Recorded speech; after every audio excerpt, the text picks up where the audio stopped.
Halo gengs, kembali lagi bersama aku Dimas Irfan di channel Nox TV. Kalian semua pasti udah penasaran kan dengan episode 7 dan 8 dari Like Shop, yang mana episode terakhir ini akan menjawab semua pertanyaan kalian pada episode-episode sebelumnya. Jadi tanpa banyak basa-basi lagi, still in Nox TV.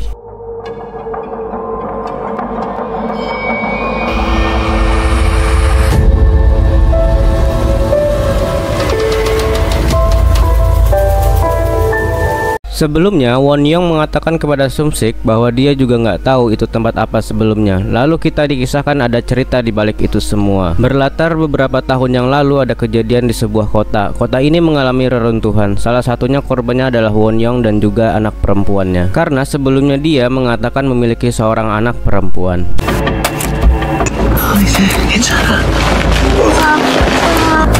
Jadi pada waktu itu anaknya Won-young itu tertimpa bahan bangunan dan dia nggak bisa untuk menyelamatkan anaknya.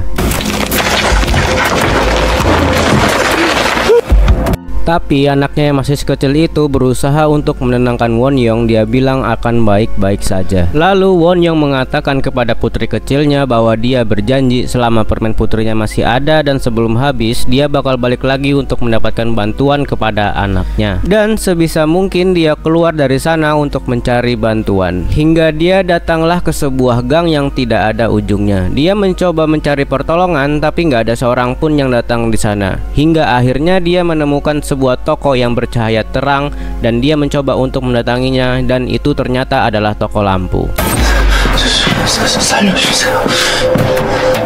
Dengan tenaga yang hampir habis, masuklah dia ke toko lampu itu. Dan kebetulan dia melihat penjaganya adalah seorang ibu-ibu. Dia langsung mencoba meminta bantuan kepada ibu itu untuk membantu anaknya. Tapi ibu itu bilang dia nggak bisa membantu dan nggak ada orang di sana. Tapi Won-young memohon agar anaknya bisa diselamatkan karena anaknya itu berada di reruntuhan. Karena ibu itu nggak mau membantu, Won-young berusaha menghancurkan lampu-lampu di sana. Tetapi langsung dihentikan sama ibu itu menggunakan matanya.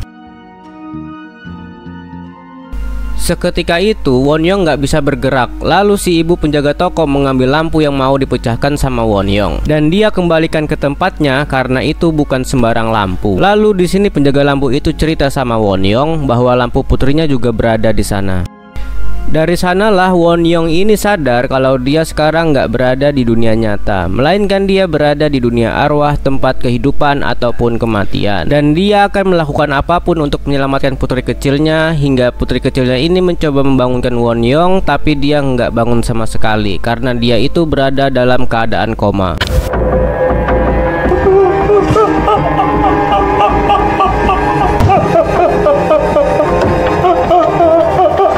Won-young yang sadar bahwa hanya dia yang meninggal, jadi dia meminta bantuan kepada pemilik lampu untuk memberikan lampu putrinya. Won-young bilang akan melakukan apapun untuk menyelamatkan putrinya. Tapi dengan satu syarat, si penjaga lampu bilang mereka harus membuat sebuah kesepakatan. Makanya Won-young menjadi penjaga lampu sekarang. Dan juga untuk menyelamatkan putri kecilnya. Hal-hal itulah yang dia ceritakan kepada Sum-sik. Namun Sum-sik ini masih belum percaya dan juga belum yakin dengan apa yang diceritakan sama Won-young. Saking geramnya, Won-young mengatakan bahwa tempat itu adalah alam baka.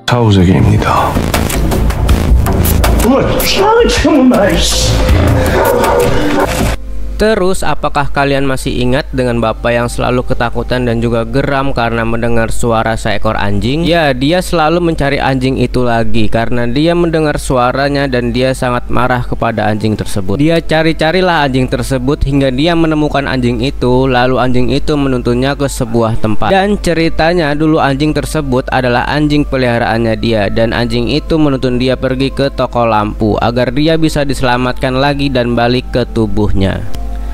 Sementara itu di rumah sakit tempatnya Yongji bekerja, mereka kedatangan satu tambahan perawat untuk di ruang ICU. Mereka terlihat senang sekali dan Yongji diminta untuk mengajari dia. Lalu Yongji memberitahukan apa saja yang harus dikerjakan di sana, termasuk mereka harus menjaga pasien-pasien yang lagi koma. Kebetulan ini adalah pasien yang di dunia arwah dikejar-kejar sama si anjing. Dan ternyata dulunya dia itu mengalami kecelakaan karena jatuh di sebuah jurang. Disitulah dia ke tersandung karena dia berada di sebuah pegunungan. Terus anjing itu adalah anjing penyelamat yang merupakan anjing dia sendiri. Jadi anjing itu menjagai dia terus-terusan hingga akhirnya tim penyelamat datang dan menyelamatkan dia walaupun sekarang dia dalam keadaan koma. Dan di dunia arwah akhirnya dia menyadari bahwa anjing itu adalah anjing peliharaannya dia sendiri dan juga selalu menuntun dia untuk pergi ke toko lampu. Sedangkan ayahnya Yunju sedang melaksanakan pemakaman ibunya. Lalu dia menelpon suster untuk menanyakan bagaimana keadaan anaknya. Tapi suster bilang bahwa anaknya itu belum menyadarkan diri, tubuhnya nggak ada luka sama sekali karena benar-benar dilindungi sama ibunya. Makanya ibunya Yunju itu meninggal dan Yunju selamat. Dan beberapa hari lagi ibunya Yunju akan segera dimakamkan, tepatnya besok pagi. Jadi waktunya ibu Yunju di dunia arwah untuk memberitahukan Yunju untuk pulang tinggal sedikit lagi. Ibunya ini kan nggak bisa ngomong. Dia akhirnya memutuskan bantuan untuk pergi keluar. Dia berharap bahwa nantinya bakal ada yang membantu Yunju. Sementara untuk Sunhee, dia juga belum menyadarkan diri dan waktu hewan juga tinggal sedikit lagi karena menurut dokter bahwa setelah keluarga hewan datang dari luar negeri untuk menjemput dia, pemakamannya akan segera dilaksanakan. Jadi dia juga nggak banyak waktu untuk memberitahu kepada Sunhee. Akhirnya setelah Sunhee menyadari kehadirannya hewan, dia menyuruh Sunhee untuk membeli sebuah lampu di toko lampu di ujung jalan karena menurut dia rumahnya Sunhee ini gelap banget. Jadi dia suruhlah Sunhee untuk pergi. Tapi Sunhee bilang bahwa pintunya itu terkunci, namun hewan mengatakan bahwa Sunhee ini keliru karena pintunya bisa dibuka. Terus kalau kalian masih ingat dengan orang ini, dia itu bukan bagian dari kecelakaan bus, tapi dia salah satu korban koma yang paling lama di sana menurut Yongji. Kata Yongji, dia memberikan headset itu kepada dia agar bisa menuntun dia menemukan jalan keluar agar arwahnya bisa kembali lagi ke tubuhnya. Dan Yongji berhasil karena bapak itu menemukan jalan untuk pulang. Dan untuk tubuhnya Pak Supir juga dijadwalkan untuk segera dimakamkan. Jadi waktu dia untuk membawa orang-orang yang harusnya dia bawa ke toko lampu untuk dia selamatkan nggak punya waktu banyak lagi karena tubuhnya itu akan segera dimakamkan. Terus untuk Ji-ung, dia juga belum menyadarkan diri dan Yongji memancingnya dengan memberikannya bola basket agar dia bisa ingat nantinya dan juga agar bola basket itu bisa menuntun dia. Akhirnya bola basket itu menuntun Pak Supir ke tempatnya Ji-ung. Karena Ji-ung nggak bisa jalan dan kakinya itu nggak bisa gerak, akhirnya Pak Supir menawarkan Ji-ung untuk naik ke punggungnya agar dia bisa mengantarkan Ji-ung ke toko lampu. Kita balik lagi ke Sun-sik dan juga Won-young. Setelah berulang-ulang kali dijelaskan semuanya sama Won-young tentang apa yang terjadi, dia masih belum percaya dengan perkataan Won-young. Lalu di sini Won-young langsung bertanya tentang anaknya Sun-sik yang istrinya itu keguguran. Dia sebutlah nama-nama bayi ataupun nama-nama janin yang belum sempat lahir dan itu semua diketahui sama Won-young dan salah satunya adalah anaknya Sun-sik. Setelah itu Sun-sik percaya dengan apa yang dikatakan sama Won-young si penjaga lampu dan ternyata suara skuter yang dia dengar itu adalah yang menuntun dia untuk ke toko lampu agar dia bisa balik lagi ke tubuhnya. Karena Sun-sik emang nggak ada lampu di sana dan juga Won-young bingung dia nggak ada lampu tapi bisa datang ke toko itu. Ternyata lampu dia adalah mancis ini. Setelah dia nyalakan mancis itu, akhirnya arwahnya bisa balik lagi ke tubuhnya dan akhirnya Sun-sik ini sadarkan diri.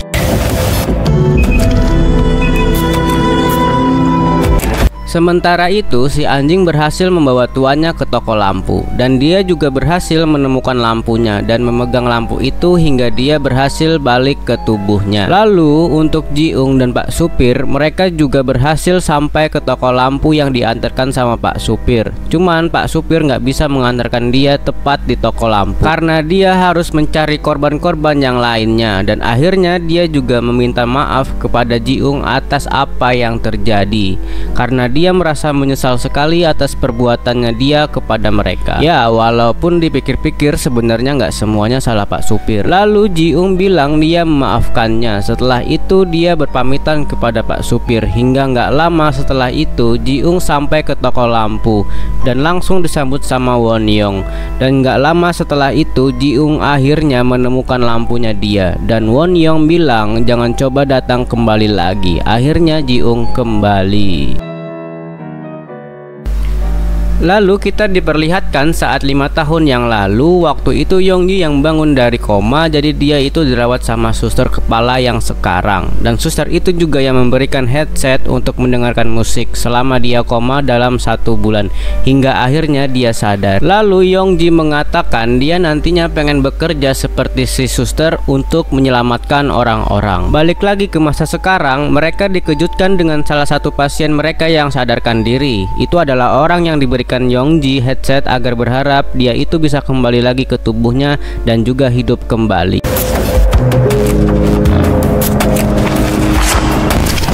Sementara itu di dunia arwah, Ji-young masih berusaha untuk menyelamatkan kekasihnya Yunmin. Jadi dia berusaha menjahit tubuhnya Yunmin lagi agar Yunmin ini bisa sadar dan juga mencoba untuk mengingat dia. Lalu Yunmin sadar dan Ji-young menunggu dia lagi seperti biasa di halte bis. Karena sadar waktunya sudah hampir habis, karena sebentar lagi dia akan dimakamkan, dia langsung masuk ke dalam bus itu dan menyapa Yunmin, lalu memaksa Yunmin untuk segera mengingat dia karena waktu itu benar-benar nggak ada lagi. Tapi lagi dan lagi Yunmin beneran bingung dan juga malah nggak tahu perempuan yang sedang dia ajak ngobrol. Dan saking geramnya Ji-young terus-terusan memaksa Yunmin untuk segera mengingat dia. Hingga akhirnya Ji-young membuka bajunya Yunmin agar dia bisa tahu luka di tubuhnya dia. Setelah itulah Yunmin teringat siapa perempuan yang berada di hadapan dia. Itu adalah kekasihnya dia, Lee Ji-young. Lalu dokter dan suster berusaha untuk mengambil tubuhnya Ji-young, tetapi tetap nggak bisa dibuka karena Ji-young masih meminta waktu untuk mereka. Di detik-detik terakhir, saat-saat terakhirnya Ji-young beneran diingat sama Yunmin. Di sini Yunmin meminta maaf kepada dia dan dia benar-benar belum ingat 100% apa yang terjadi. Tapi Ji-young meminta tolong untuk segera pergi ke toko lampu. Terus Pak supir akhirnya datang lagi ke gang tempatnya Ji-young, rumah yang dia bilang ternyata dia bertemulah dengan Haewon. Haewon mengatakan bahwa dia kesal banget kepada Pak supir walaupun mereka berdua itu sama-sama meninggal. Lalu Pak supir menceritakan semua kepada Haewon dan meminta maaf atas apa yang terjadi. Dan berbesar hati Haewon memaafkan Pak supir dan dia bilang itu bukan 100% salahnya Pak supir. Dan percakapan mereka itu didengar sama Sun-hye. Dia tahu kalau misalkan dia pergi ke toko lampu seperti permintaannya Haewon, dia bakal pergi meninggalkan Haewon. Lalu Haewon juga bercerita sama Pak supir untuk pergi menemui Yunju dan juga ibunya. Dan di perjalanan Pak supir berpapasan lah dengan ibunya Yunju. Dikira Pak supir ibunya Yunju ini masih bisa diselamatkan. Tapi setelah diajak ngobrol, dia tahu bahwa ibunya Yunju juga meninggal sama seperti dia. Di sini Pak supir meminta maaf lagi sama ibunya Yunju karena dia menyesal sekali atas perbuatan yang dia lakukan kepada penumpang-penumpangnya. Akhirnya di sini ibunya Yunju memaafkan Pak supir dan juga dia meminta tolong untuk segera memberitahukan kepada Yunju agar Yunju itu bisa pergi ke toko lampu. Sampai akhirnya ibu Yunju itu datang ke toko lampu. Dia meminta tolong banget sama pemilik toko lampu. Won-young pun segera membantu dia dan memberikan dia lampunya Yunju. Cuman kan harus pemilik lampu yang harus datang ke sana. Jadi Won-young nggak bisa memberikan lampu itu kepada ibunya Yunju walaupun dia memohon sekalipun. Dan ketika Won-young membuka kacamatanya, di sini ibunya tiba-tiba teringat sesuatu bahwa Won-young adalah seseorang yang dia kenal.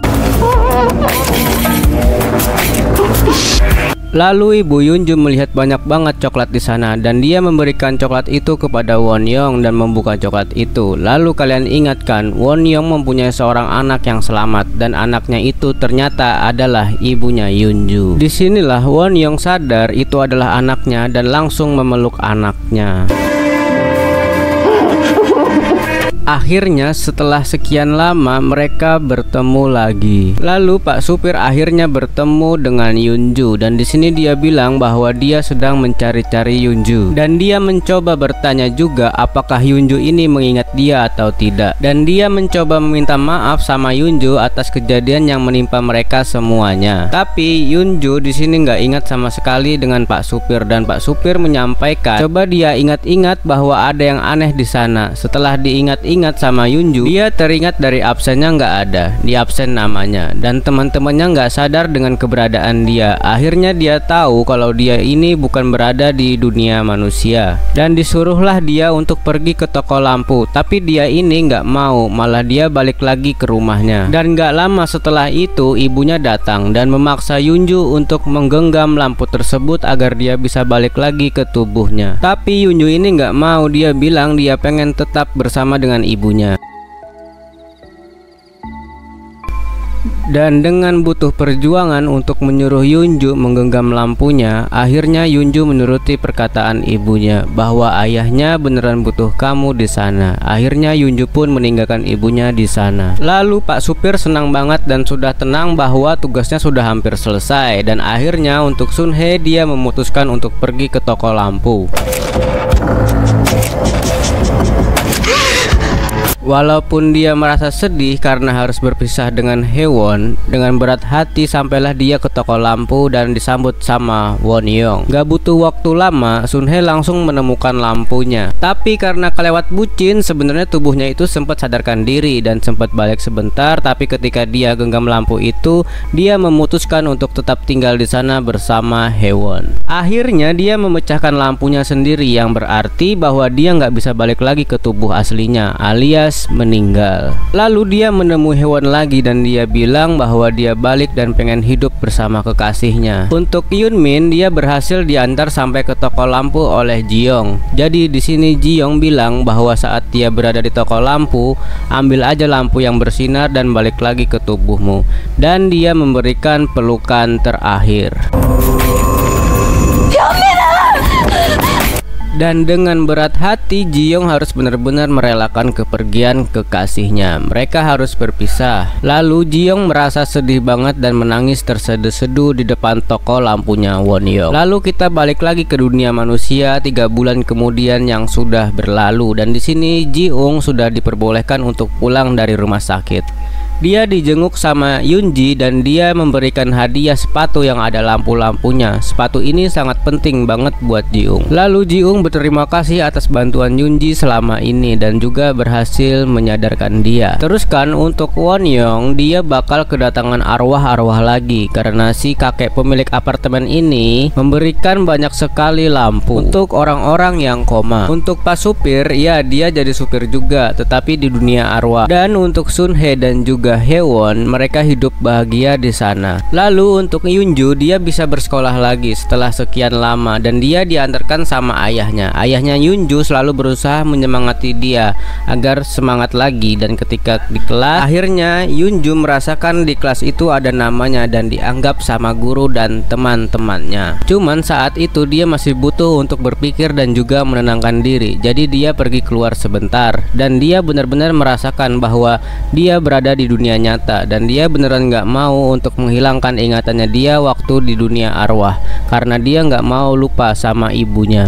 Ngomong-ngomong, ibunya Yunju ini hidup bahagia di dunia arwah bersama ayahnya yaitu Won Young. Jadi tiap kali ibunya itu mengunjungi Won Young dan Won Young selalu menganggap dia anak kecil, makanya mereka selalu memakan coklat bersama. Dan anjing dari arwah yang sudah balik ke tubuhnya juga tetap tinggal di sana di tempatnya Won Young. Terus saat itu Yunju ternyata diikutin sama temannya yang berada di dunia arwah karena ketika Yunju pergi nggak ada lagi yang mengenali dia dan nggak ada lagi temannya di sana. Jadi dia beneran buntutin Yunju dan dia bilang dia pengen berteman dengan Yunju karena dia mempunyai rahasia yang bakal dia ceritakan. Dan untuk Sun Sik, akhirnya dia kembali ke kedai si mata kucing. Di sini akhirnya dia sadar bahwa selama ini dia itu ternyata diselamatkan oleh si pemilik kedai dan dia selama ini salah sangka akan hal itu. Karena menyelamati dia, makanya si pemilik kedai itu meninggal. Dan juga tugasnya untuk mengusir arwah-arwah yang seharusnya nggak ada di dunia, dia nggak bisa lagi melaksanakan tugas itu hingga akhirnya dia berikanlah kepada Sun Sik dan juga dia memberikan kekuatannya kepada Sun Sik. Lalu keadaan Yunmin sekarang seperti ini dan dia belum bisa melupakan traumanya walaupun sudah mencoba berkali-kali untuk diterapi. Lalu saat dia balik lagi ke apartemennya, di sini diceritakan bahwa Ji-young itu masih belum terima atas apa yang terjadi sama dia, dan dia dengan nekatnya pergi ke tempat Yunmin di apartemennya, dan seketika lampu di sana mati. Lalu Yunmin menghidupkannya kembali, dan ketika itu datanglah arwah Lee Ji-young dengan keadaan seperti ini.